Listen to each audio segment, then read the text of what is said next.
بسم الله الرحمن الرحیم. ټولو هیوادوالو ته سلامونه، درناوی، احترامونه.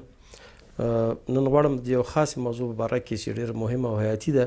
په هغې باره کې خبرې وکړم. اصلا خو نه مې غوښتل چې په دې موضوع کې ډېر دخیل شو. غوښتلم چې ځان ناپیلی وساتو او خپل ملګرو ته مو ووایو چې ځان ناپیلی وساتي. خو یو سخته غمیزه روانه ده او د دې غمیزې په باره کې چې مخکې تر مخکې تدابیر ونه نیول شي او فکر پې ونه شي، نو آینده کې خطرونه او زیانونه ډېر زیات دي. نو په همدې خاطر غواړو چې په همدغې غمیزې باندې لږ رڼا واچوو چې آینده کې تاریخ ته غاړه خلاصوي، خپل آینده نسل ته غاړه خلاصوي، اوسنیو سیاستوالو ته. دا ټاکنیزه غمیزه ده چې په دې ټاکنیزه غمیزه کې به څه پیښ شي او احتمالات یې څه دي. نو په دې کې داسې یو حالت را روان دي چې هغه ټیمونو یا د هغه ټیم احتمال زیات دی د ګټنې چې هغه آینده کې افغانستان ته ډېر زیات خطرونه،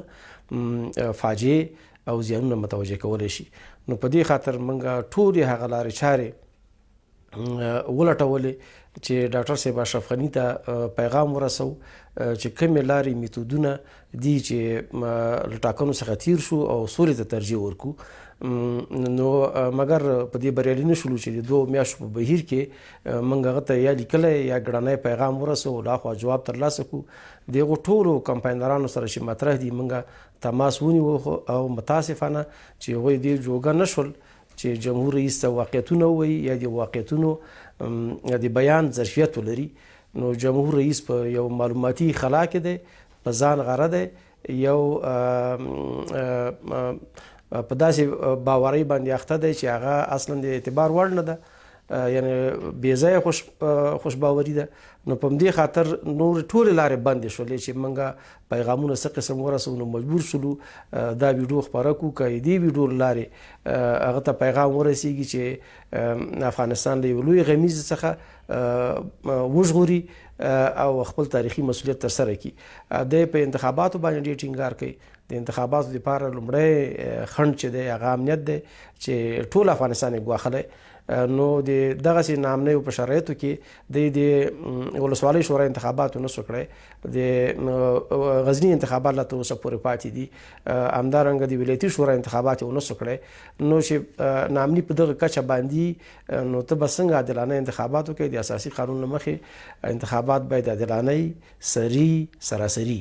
دغه 3 وړه اصله چې دا په دغو انتخاباتو باندې نشي عملي کېدلی.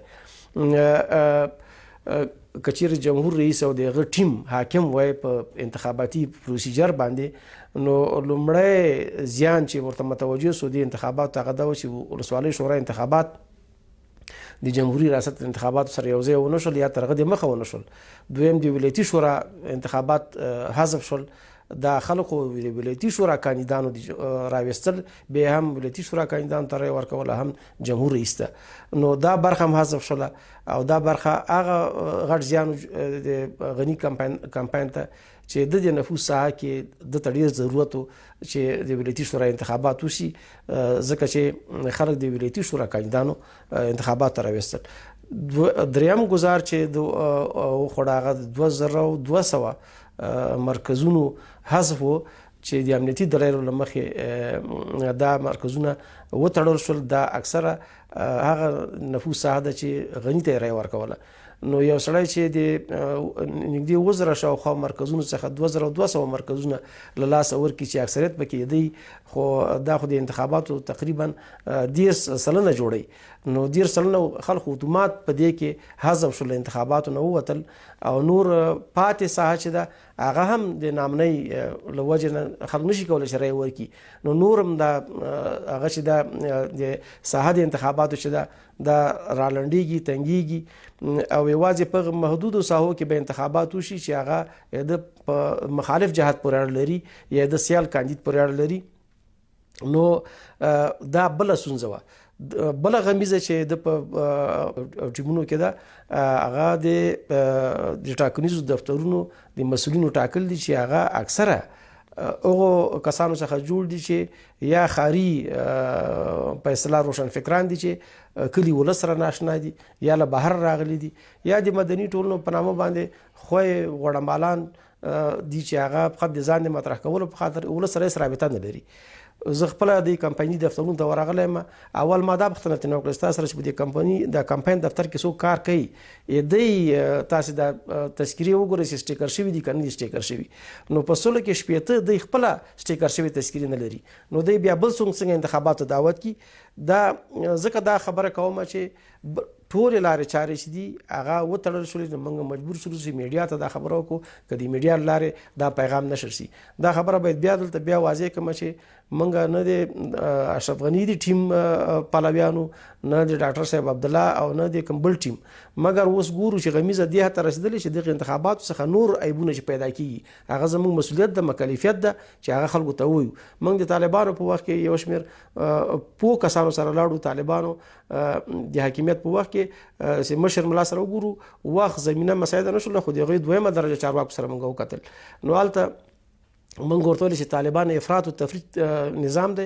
دا افراطي نظام دی، دا په تفریط باندې ختمیږي. بیا د طالبانو په سقوط سره به ډیر زیات جنجال د هیواد اکثریت یعنی پښتنو ته متوجه سي چې هر پښتون به طالب په نامه ځپل کېږي، زورول کېږي، مهاجر کېږي. به اوس هماینې حالت ده. موږ هغه وخت طالبان ته وویل چې په ګټه کې یوازې طالب شریک ده، ملا شریک ده،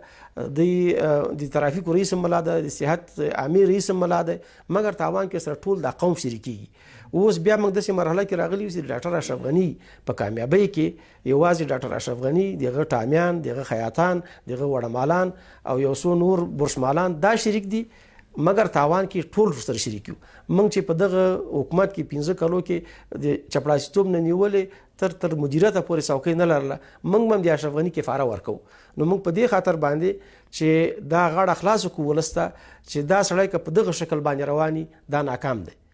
مګر د په ناکامۍ نه وروسته چې کوم عیبونه پیدا کېږي، کوم ضررونه پیدا کېږي، هغه یوازې دته متوجه نه دي، هغه ټول افغان ولس ته متوجه دي. ځکه د په مقابل کې چې کوم ټیم واقع ده د هغوی اجنډا چې ده د هغه د افغانستان تباهي ده. هغه د جبل سراج تړون یو بل ډول دی چې په بله بڼه باندې افاده شوي. حتی کرکټرونه هم ځینې ژوندي دي. د یو مسله له دریو کرکټرونو څخه، له 3000 څخه یو دوه کرکټرونه اوس هم فعال دي چې جبل سراج په تړون کې برخه اخیستې وه، هغه د همدغه ټیم غړي دي. او دریم کرکټر چې دی هغه د مغه ځایناستی دی چې کابل په وینو ولمبه او افغانستان په دغسې مشکلاتو سره مخامخ. او دا ټیم چې د امنیتي دلایلو، د امنیتي مشکلاتو او د هیواد د اکثریت د محرومۍ په وجه باندې د انتخاباتو لارې قدرت ته ورسیږي، دوی به په زرګونو مرزونه افغانستان کې نوي وکړي او دا ملت به له سترو بدبختیو سره مخامخ کړي. او دا به د جمهور رئیس د بې کفایتۍ له وجې، د سرزورۍ له وجې، د اجتماعي چلند له وجې، د بد اجتماعي چلند له وجې چې په زرګونو خلک نه خفه شول. او بالاخره ډاکټر عبدالله ته ترجیح ورکړه چې تر ده نه خو هغه په اجتماعي چلند کې یو څه ښه دی، که هغه سیاسي مرزونه غرضونه چې دي هغه دوی درک کولی نه شي، خو یوازې په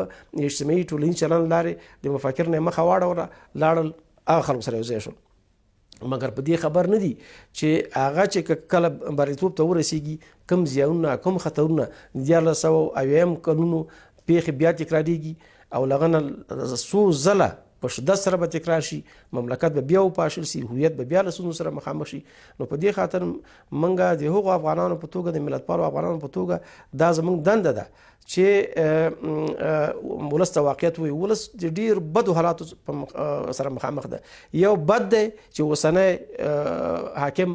نظام دی یا حاکم اشخاص دي، نظام خو په اساسي بڼه باندې نظام خو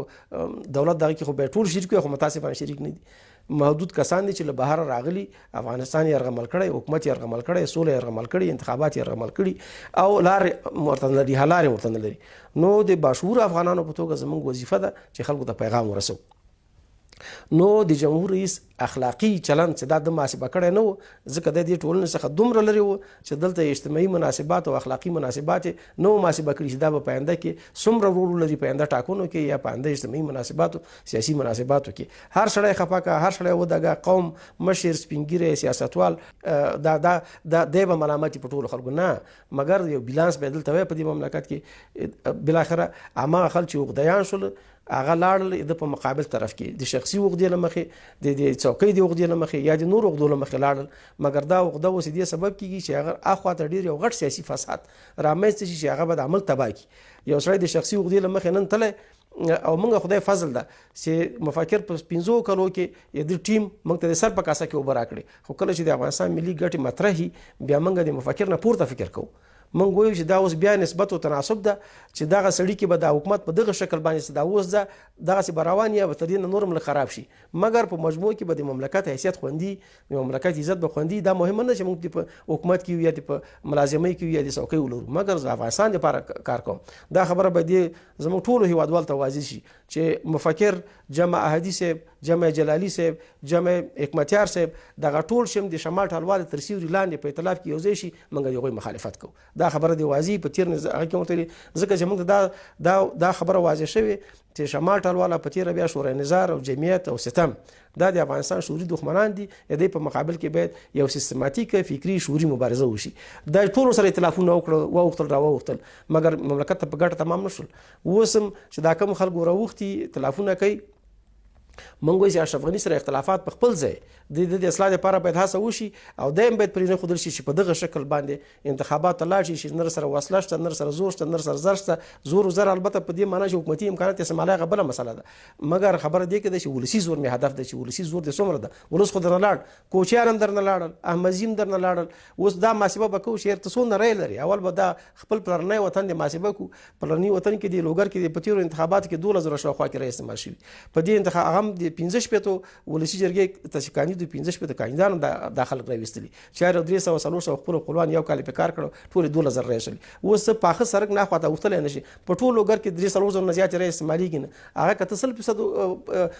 100% کې ته ویسي ته په دې انتخابات ګټل شي مګر دا په دې معنی چې لوګر کې ولس نشته لوګر ولس وتا بمبار ک دی لوګر ولس باندې غشپورس بمبار دی تیم بمبارې طالب بمبارې د شمال ټلوال مغرض اشخاص دي هغه هم بمبارې د صفر یو د صفر دوه قطعې په نامه خلک ورځي د خلکو کورونه تلاشي کوي او محصلین وژني نو تاسو خو دا ولس نه ودرېږي په دې شکل باندې مګر ته بیا دغه ولس په نمایندګۍ باندې په دې سټیج باندې ولاړې چې نه زه دلته انتخابات ګټم ولس یې یرغمل کړی انتخابات یې یرغمل کړي نو اوس موږ د خبرو هغه دا چې جمهور رئیس په یو معلوماتي خلا کې ده د انتخاباتي ټیمونه کمپیوټر ته ناسي هغه ډیزاین کې چې دوه رای پلان کیږي کې دوه رای پلان کیږي کې هغه غزه ته چې د رای داوا کې د خپل ورتلای نشي نو مګر جمهور رئیس د شاروالۍ نه د حکومتي مامورین په غټو محفلونو کې کېنه چکچکې نارای تکبیر او چیغې وای هغه دا ولس نه ده دا خو تا په زوره بیولیا ته کې نو ته ولې واقعیت نه وای نو موږ مجبور شو چې دغه واقعیت ورته وایو چې وروره ولس تاسو سره نه ده ولس تاسو راشي په دې معنی ده چې ولس د تا مخالف طرف سره ده هغه سره نه ده ولس مګر هغوی د ځینو خاصو دلایلو د قومي تمایلاتو نه مخې تا ته رای نه درکوي او اما خپل شخص یې ودرولی هغه ته رای ورکوي او تا ته چې ستا د ووټ طبیعي ساحه چې وه هغه متزلزله ده هغه کې جنگ ده هغه کې بمبار ده هغه کې بانفوذ اشخاص په پیسو اخیستل کیږي او په ځینو نورو سیمو کې به حالات نور هم کړکېچن شي نو په دې د انتخاباتو په نامه باندې به موږ باندې یو غیر انتخاباتي پروسه تحمیل شي لکه په غزني کې چې دا کار وشو غزني کې اکثره 14 ولسوالۍ کې یو 2 ولسوالۍ انتخابات ګټلي دي مګر هغه راغله فاجعه د انتخاباتو په نامه راغله هغه چې انتصابات شوي تر دې به لا عادلانه نو جمهور رئیس یا د دولت ساز ټیم مشره په ډاګه درته وایو چې په دې شکل کې انتخابات روانې تم غرق کې حکومت هم غرق ده نظام هم غرق ده او ولس هم غرق ده او دا غړمانان چې تا په کمپاین دفترو کې کېنولي دي دا د اکثرو ټول د سنوي ټول پکې خراب خلک د اکثرو یې نسب معلوم نه ده هغه بیخي په دې وطن کې ریښه نه لري نو په دې خاطر باندې ته په یو معلوماتي خلا کې یو پریزنټیشن درته درکړي د سکرین پر مخ ته فکر کوي چې ټول افغانستان دغه ګلي ګلزار داسې نه ده خبره ته اول لاړ شه د خپل ولایت کې ستا د ځمکې ستا د جایدادونو عشر و زکات طالب اخلي نو هلته به ته انتخابات څنګه وکړې نو دغه واقعیتونه چې چېرته وي دا واقعیتونه ډېر ترخه دي تر هغو حالاتو نه چې لا تر دې ترخه دي که دا واقعیتونه موږ درته وایو تا ته به په ګټه تمام شي او ولس ته به هم په ګټه تمام شي نو کوم اطلاف چې جوړ شوی دی ستا په مقابل کې د رایو مخزنونه چې دي یا نسبتا هغه محفوظ ساحې دي هغوی انتخابات ته راوتلی شي مګر د هغوی تر شا چې کوم اجنډا پرته ده هغه د افغانستان خیر نه ده نو په همدې خاطر ته وایو چې اصلاحات راوله 10 ورځو پورې ورته موږ وخت درکوو 10 ورځو کې د په ټیمونو کې د انتخاباتي سیستمونو کې دا اوس یو توطیه جوړه کړې چې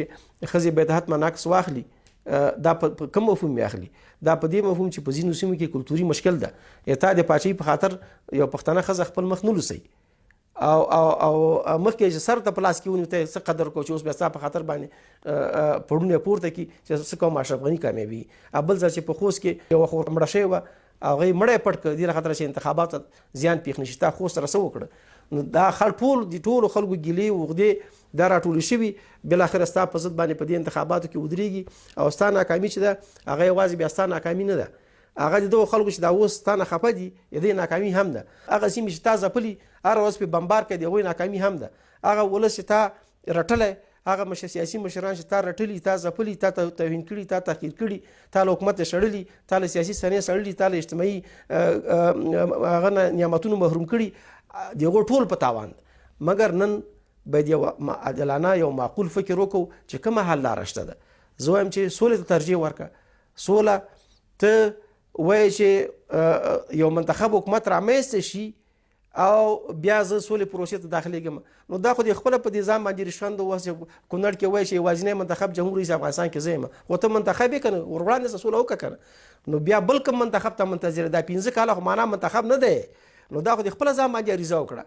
یعنی هېڅوک نشته چې دته یو بیانیه ولیکي او دته یې تعقل لاره وښیي، دته ووایي چې افراط او تفرید مه کوه په خبرو کې چې سبا ته د خپلو خبرو کې ګیر راځي. اوس هم ستا دا خبرې څوک راټولې کړي یو خبره د بل سره په تضاد او په ټکر کې ده. موږ خو یې ځکه درته وایو چې موږ د نه نوکران یو نه د مامورین یو نه د غوړمالان یو او خدای فضل دا خبره په ډاګه دې ولس ته وکړم ځکه نن د یو تقابل مسله ده چې څومره چې زه په دې وطن باندې دردېږم او څومره چې زه پې کړېږم څومره چې زما کورنۍ پې کړېږي، نه د اشرف غني کورنۍ پې کړېږي نه پې میرمن کړېږي نه پې اولادونه کړېږي، زما خو ټول ژوند دلته ده. زه د خپل ژوند د حفاظت په خاطر د خپل حیثیت د حفاظت په خاطر دا خبره کوم چې وروره تا موږ یرغمل کړي یو نه خپله کولی شي نه بل چا ته پرېږدي. یعنې موږ ونې خلک چې په دې ټولنه کې په سوونو غونډې موږ په کال کې جوړو، موږ په دې نه توانېږو چې د انتخاباتي دفترونو سره تماس ونیسو چې وروره غلط باندې روانه سي چې تا سره زه غر کېږم سره دې چې موږ نه غواړو چې په انتخاباتو کې که دی اوس هم والله په بالله په سمتله چې زه په دې پوه شم چې دی کامیابېږي او آینده کې خطر نشته، موږ په دې انتخاباتو کې هېڅ مداخله نه کوو. دی باید اوس موږ ته یو تضمین راکړي د ولس ته افغان ولس ته چې زه کامیابېږم زه کامیابېږم، موږ هېڅ ډول تشویش نه لرو او دا تضمین به په څه قسم راکوي. دی به خپل پاسپورت دي، میرمن به خپله پاسپورت دي او اولادونه به هم راوړي پاسپورتونه په افغانستان کې ږدي او دغه ټامیان چې د په دفترونو کې مقرر کړي دي بهر نه راغلي او زه داسې نه یم چې بهر نه څوک راغلي هغه د افغانانو سره مساوي الحقوق نه دي، نه 100% کې د هغوی تجربو نه باید استفاده وکړو، د هغوی په تخنیکي لحاظ باندې په علمي لحاظ باندې هغوی په پردي وطنونو کې تعلیم کړی، د هغوی تعلیم سطحه ډېره پورته ده، علم تر دې دودیز علم چې افغانستان کې تر دې نه ډېر پوخ دی او ډېر هغه دي نوي عصري علوم زده کړي، مګر په انتخاباتي پروسه کې هغوی صفر دي، هغوی هېڅ تجربه نه لري افغانستان سره، د افغانستان له کلتور دود او دستور سره اشنا نه دي. نو دی به موږ ته د ټولو کسانو چې بهر نه راوستي دي پاسپورټونه یې تضمین په توګه راکړي، موږ به هم ورته خپلې تذکرې پاسپورټ ورکړو چې انتخاباتو نه بعد چې کوم ناورین رامنځته کېږي هغه کې به دی ما سره اوږه په اوږه ولاړي چې بیا په ما حمله کوي، په ما باندې کال په کال برید کوي، په همدې ځای باندې برید کوي. دا اشرف غني په دې په کابل کې اوسېده، دا اوس ډاکټر صاحب هدي ډاکټر صاحب عبدالله سره ائتلاف کړی، دی هم په دې کابل کې اوسېده، دا نور تنظیمونو مشران په دې کابل کې اوسېده، مګر هر کال شورای نظر زما په دفتر باندې حمله کوي. نو زه حق لرم چې اوس په دې مقابل کې غږ پورته کړم چې معنا موږ دې وطن د وارث په توګه هغه موږ پېژني چې دې ځای نه خطر احساسوي تا باندې حمله کوي، تاسې ورته لا خو له خوړې نه ښکاره کېدل ځکه باندې حمله نه کوله. نو اوس ته د نظام دې یرغمل کړی، حکومت دې یرغمل کړی، ولس دې یرغمل کړی، نو ولس هم حق لري چې تا ته واقعیتونه ووایي چې ستا غر کېدل چې دي تا سره ملت غر کېږي، ستا کامیابي چې ده یوازې ستا جمع د چاپلوسانو، دا کامیابۍ کې موږ د هغه نه هم تېر یو، موږ وایو چې هغه تاوان چې تا په ناکامۍ کې ماته متصور ده، زه خو د هغه حق لرم چې چیغه پورته کړم چې وروره ستا په کامیابۍ کې ستا په لذت کې ستا په شان او شوکت کې زه شریک نه یم، مګر په محرومیت کې دی په محکومیت کې دی تر تا نه زه ډېر محکوم یم، ته خو بیا بستره واخلې لاړ باسې، زه بیا څه کوم په دې وطن کې. ما غوندې په زرګونو خلکو چې 10 کاله دلته مبارزه کړې ده دغه ډلې په مقابل کې چې هم د روس هم د امریکې ته هرکلی ویلې هم پنجابی راوستې هم عرب راوستې هم عجم راوستې هم اسامه راوستې هم القاعده راوستې هم القاعده راوستې، د هغوی په مقابل کې دا خلکو ولاړو، هغوی ته څوک ځواب ورکوي د هغوی اولادونو د هغوی ماشومانو ته. اوس انتخاباتي فاجعه را روانه ده، مسله چې نیمګړې ده، دواړه معاونین درته صفر ریم نشي راوړلی، واضح درته وایم چې دواړه معاونین درته نشي راوړلی، ته په یوازې په دې ستا د مسله یوه ځله ده هغه ستا په اکثریت باندې ته متقي چې هغه دې ټول تیتو پاشان کړي، تیتو پره کړي دي، ځپلي دي، هره شپه په بمبار ده، لا خوا هم په بمبار ده، ستا خوا هم په بمبار ده، ولس د ظلم د دوو زړونو ترمنځ راګیر ده. په دې کې به تا ته د انتخابات تر اوسه ته بدانات چې څه کوم جمهور رئیس ښاغلی کامیاب شي،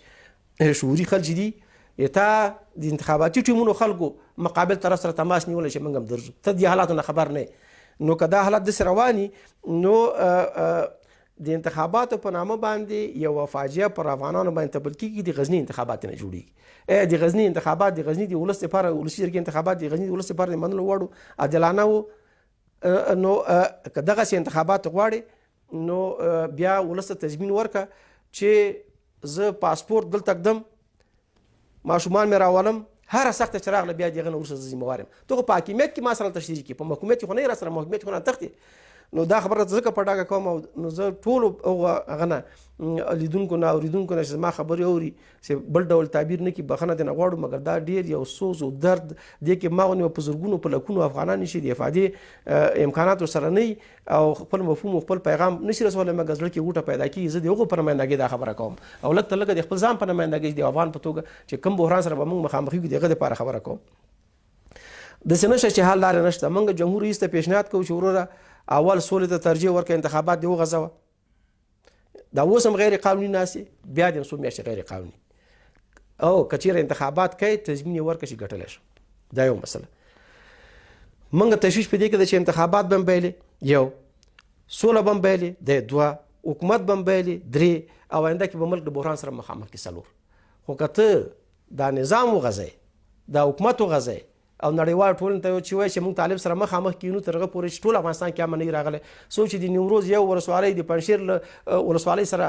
معادل شوي نه په امنیت کې، په امتیاز کې، په ټولو شیانو کې انتخابات د افغانستان کې نه کېږي. څوک چې واخان له پنجشیر سره مساوي شوي، څوک چې خاک افغان له پنجشیر سره مساوي شوي نه، انتخابات نامشروع دي د اساسي قانون له مخې. ځکه تا ته سهولت ده،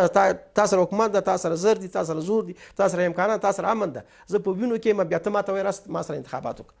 دا منطق مني که په لوګر باندې چې کوم بمبار روان ده، دا په یو امن ولسوالۍ باندې دا بمبار روان وای، دا خو معنا نه لري چې هغه دا خو انتخابات مغه ولسوالۍ کې چې امن پکې دی، دا خو عادلانه انتخابات نشول. نو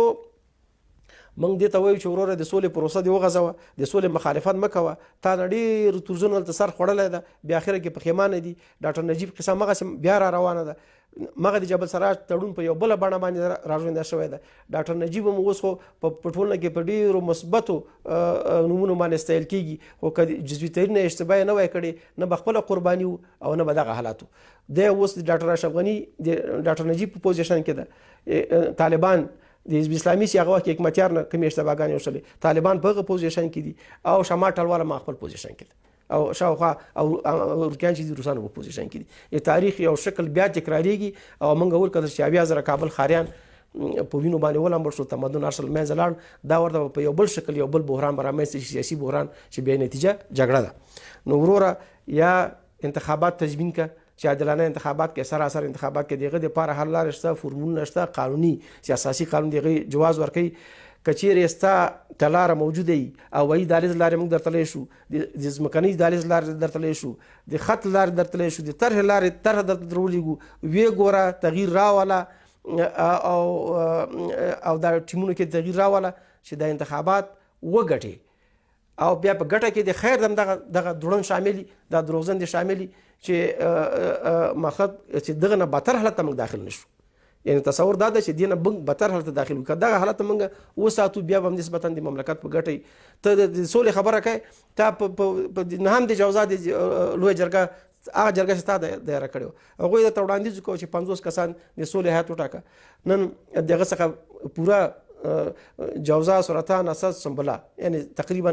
پوره 3 میاشتې تېرې شولې، 90 ورځې. 90 ورځو کې تا په 2 ورځو کې د سولې لپاره یو کس مشخص نه کړی چې 50 کسان کېدل. نو ته دې نه وروسته بیا څنګه سوله کوې چې هم انتخابات در په غاړه، هم د سولې بهیر، هم درته جګړه در په غاړه، هم د ملک اداره در په غاړه. دا کولی شي دا کار. نو په دې خاطر ته وایو چې تر انتخاباتو وروسته کوم بد عواقب چې راځي د هغې مسؤلیت دې وطن ته ورکړه، تضمین ورکړه چې تر دې به نه خرابېږي. بیا ته پوهېږې انتخابات دې موږ انتخاباتو کې هېڅ مداخله نه کوو نور، او که داسې نه وي چې ګټه به یې ستایي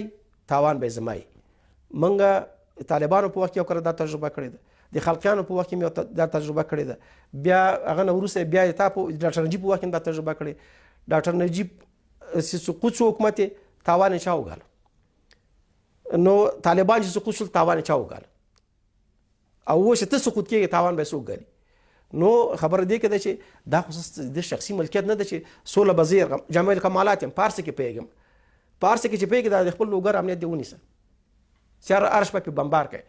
نو دا خبره چې دا د زړه درد دي د کې تعقل خبره هم شته ده د احساس خبره هم شته ده او آینده کې چې څه پیښیږي د هغوی وړاندوینه هم شته اوس خو دا خبرې کوم غواړم څو ورځې وروسته د دې هېواد بافکره خلک که سیاسیون دي که ټولنیز خلک دي که مذهبین دي که ځوانان دي دا راټول کو دغه مسله چې د په جزئیات ورته شریکه کو چې کوم ځای کې تا د ووټ ساحه ده څومره ووټ هلته پاتې ده تا ته خو موږ لاسرسی نه لرو د عنقا مرغۍ لاسرسی نه لري تا غړمالان چې دي ټولو د دفتر هغسې د مور سره کتلي دي د کمپاینر د مطرح کسانې او مګر هغه بیچارهګانې دې جرأت نه لري چې خپله چوکۍ په خطر کې واچي تا ته واقعیت ووایي تا ته داسې نشي ویلی چې ته لوګر کې 3000 رای لرې دا ورته نشي ویلی تا هغه لوګر تا ته شورا کړې که نه لوګر غره درته غوښه جوړه کړي سیند درته شورا جوړه کړي دا ټول بابا 1000 کلن شي 2000 کلن شي تا ته خو دا خبره کوي تا دا خبره نه کوي چې تا عمر چې د شپږم دی میزانه پورې ده دا خبره ته نه کوي نو او موږ هم نه غواړو چې ته شپږم دی میزانه پورې دوام وکړي مګر خو اوس خبره پسې کې ده چې کومه لاره چاره پکار ده یا د دې انتخاباتو دپاره نورې لارې چارې نشته چې هم انتخابات قانوني شي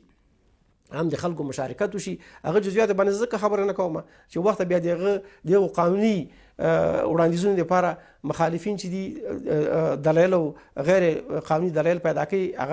هغه موږ غواړو چې تاسو سره یا تا کوم باصلاحیت ټیم یا بلا چې هغه سره موږ په خصوصي ډول مطرح کو چې کداغه شرایط عملي کولای شي انتخابات ته لاړ شي کني شي عملي کولای حکومت د اوسم ناقانونه ده نور د میسو میاشتې ناقانوني یو کال د ناقانوني 2 کال د ناقانوني سوچ یو بل قانوني حکومت ته چې هغه د ټول افغانانو سره نمائندګي وکړي شي هغه ته دغه نیمژوان دی حکومت چې دا روس یا د چینجان حکومت چې دغه ته ور انتقال شي چې هغه پر حکومت باندې بدل کړي نو نورې خبرې هم ډېرې دي خو بیا هم په لنډیز دا وایم چې داسې خطر سره مخامخ یې څوک درته نه وایي چې هم درنه قدرت ځي هم درنه انتخابات ځي هم درنه سوله ځي هم درنه نظام د پاشلتیا خبره هم شته او هم خپله په خطر کې او ولس خو په خطر کې دی نو موږ ټول روشن فکر افغانان چې د افغانستان د اساسي وارثان دي دا باید سترې محکمې ته هم لاړ شو ده ته هم لاړ شو هر بل کاندید ته هم لاړ شو چې ورته ووایي چې وروره څوک چې د افغانستان په انتخاباتي پروسه کې په محوریت کې قرار لري بس پاسپورتونه یې هلته خپل کیږدي چې موږ سره سبا ته په فاجعه کې شریک شي په غم کې شریک شي په درد کې شریک شي داسې نه چې کله چې د کلي ملک څوک دی وایي زه یم که جوړی څوک د هغه دی بل څوک دی وایي تهمتونو یار دی زه یم او د پتاسو د اسماعیل د برکلي ته ځي دا خبره نوره نه کېږي موږ په وینو کې رالو شوي یو موږ ته دې وطن درد او غم او هر څه موږ ته معلوم دي د کونډې رونډې د یتیم د صغیر د فقیر د امیر ټول حالات موږ ته معلوم دي نو